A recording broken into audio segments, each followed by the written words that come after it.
We're not Charlotte here. It's tight, but no, I agree. It's gonna be tight, you know, we're growing faster than we can keep up with it, so. You said back there behind Queen Street, 50 parking spots there? It's just under, I think it was what, 47 Yeah. on there? Yeah.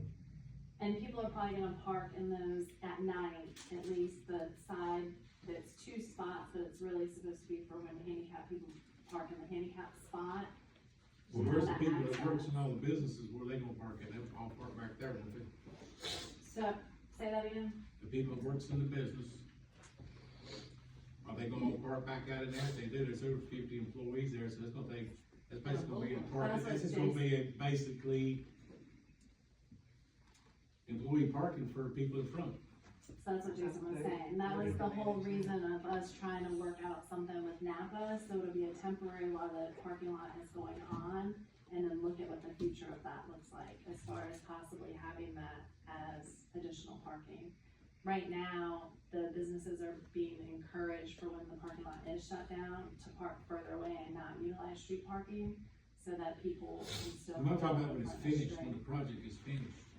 street. I mean, I can go back there and park now, I mean, during the day and it's open.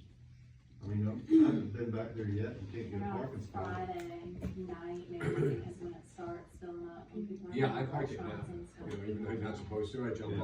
over there and then just walk, because it does get packed in there. Right. And they're okay with that. Businesses They- have to manage with their employees, we can't, You know, I mean, we got to, But if we can only do so much. if we go on the flip side of that and say, I don't know, visitor only parking, or, I don't know what you call it, non-business owner parking, I don't know what you call it, but then you're like Patron forcing. parking? Yeah, there you go, great word. But then you're like forcing people, you know, you're pushing people out still, either way. I mean, it's almost like one of those things, Chicken or do egg? you address it or not? So, Well, I think it'll be a problem in the future, with all the people working there, and then Right. once the apartments are made upstairs, then that, all this money we're about to spend will build a be for tower, nothing. build a tower, parking tower, parking. Not for garage. nothing, cause a lot of upgrades with the service lines and stuff are happening, the lines are being buried, so there's good infrastructure things I think that are happening. No, you're all. infrastructure had to Yeah, happen, so I think if we're gonna do it, I think we're at least doing it right by fixing all those things. I mean, parking is definitely always one of the things that we always hear about during trainings and stuff, everybody always says that their town doesn't have enough parking. You know, I've never heard a single person complain about parking during the festival. No, True, I never did. it's expected to walk. Yeah. and I think it's because Clover's so loose about it, like, there's nobody like running people out of their yards, and screaming and hollering, you know, everybody's very sort of understanding about it. I mean, this is just something, this is the way we are. Yeah. You know, but you don't want people to start abusing that, and all those things, but when you do something like this, if you do something like this here and it's successful, you know, this is gonna just be one place, then, you know, what does it do? Does it go down to the next place? Does it go down to the next place? And then you've got all these pockets of just places that, you know, draw people in and people wanna be a part of it. But we gotta start somewhere, we gotta start improving things, and I don't care who you are, those overhead lines back there in that part of it drive me nuts, it's ridiculous. It's like, Yes. it's like a fourth world country. All right, moving on. The Clover Community Park Fieldhouse, Joe corrected me today, told me it was the Complex Tower, so now I know the official name. But, so, looking at this, there's a lot here. And aside from me just reading everything to you, I'm just trying to just give you put down facts here on this page specifically about what it is done, what we have done. So, right now, I'm just gonna hit some highlights here. Obviously, we've done the restroom demo. While we did that, we paid for the future restroom, materials, so that we do have those and they're ready to go. They're in the upstairs or where are they? Yeah. So they're ready to go. We've taken care of a lot of exterior drainage issues. Like I said, we took down those pear trees that were along the side. The county came out, did a ton of work on those properties on the other side of the fence, redirecting and controlling a lot of the water in the ditches, putting in like 2 or 3 culverts. And now we've got, concentrated flow, where it's not just overcoming, the road and coming through that fence and going straight into the complex there. We've got more work to do there. Part of that is, we need to install like reinforced, concrete pipe on the back side of that building, because for the tap, for the, oh my gosh, what is it, like a teleboom handler, like with guys that go up and work on the lights and stuff? We need to be able to pull around the back side of that building. We gotta get a big truck through there to be able to work on the lighting system on field too. It's the only way they can enter that field. And not cut through not roll that fence back in any way and have them come from that road behind the field house? It's not really an access point. Like, that's what I was telling Bill. Bill asked the same thing earlier, and I was like, if we take that fence down, everybody's gonna be parking on that road right there in people's yards and walking through. And that's, county's not gonna come out here and work on their roads and keep the culverts all cleaned out. That's a good point. We're just letting people park on their roads. So this is probably a little expensive, but the red line sort of just is indicative of where the pipe may run roughly. But burying it and getting fall, would help out a ton. We'll back up a little bit.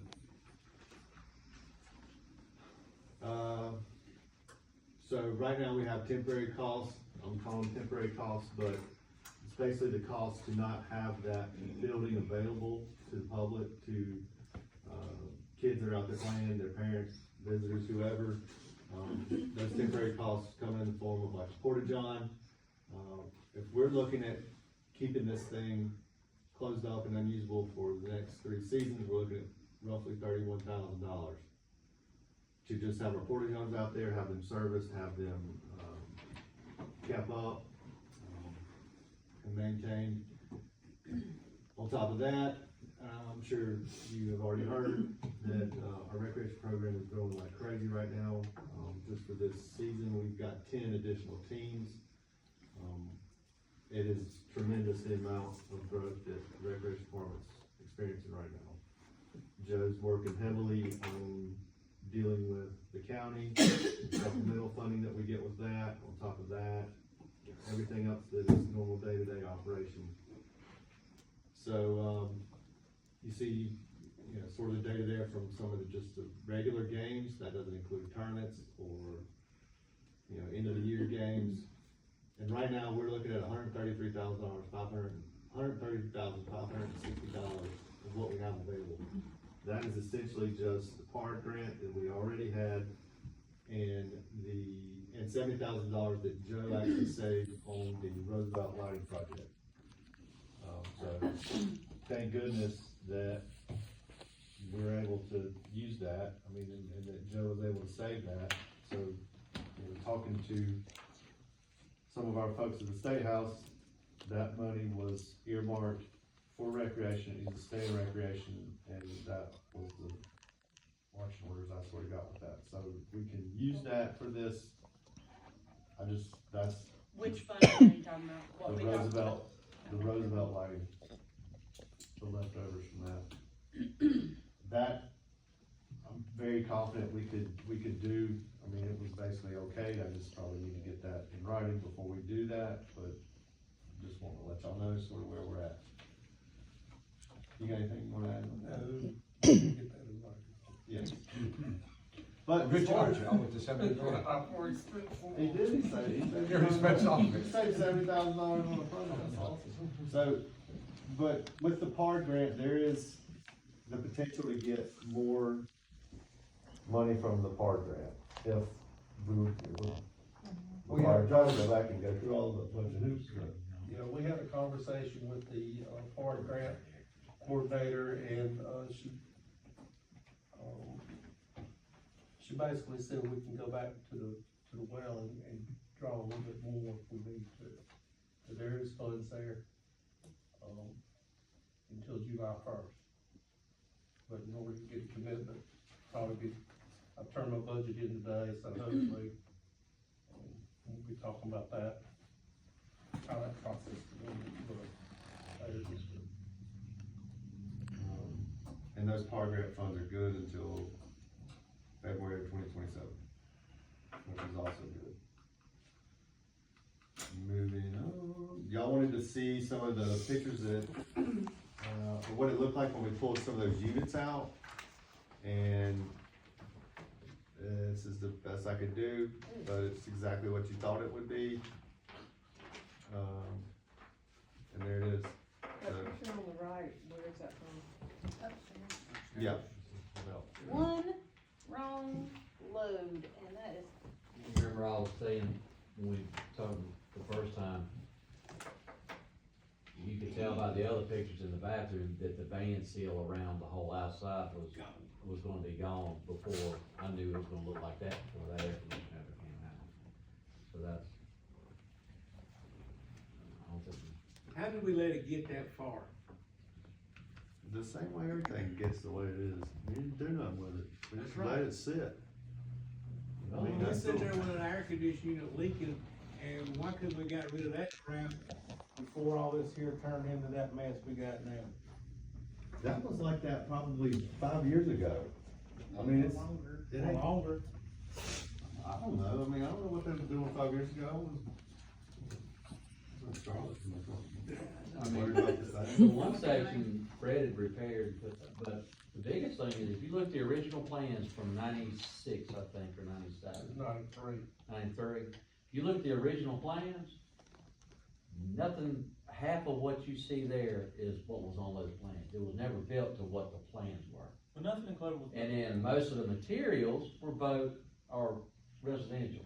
A lot of it's residential, was bought here at the local hardware store or whatnot, doors, windows, things like that. It wasn't. Two spec. that's before we got out the code. It lasted way longer than it should have. It really did. You're It's probably right about that. But 40, I mean, how many years now? the short answer is Jeez.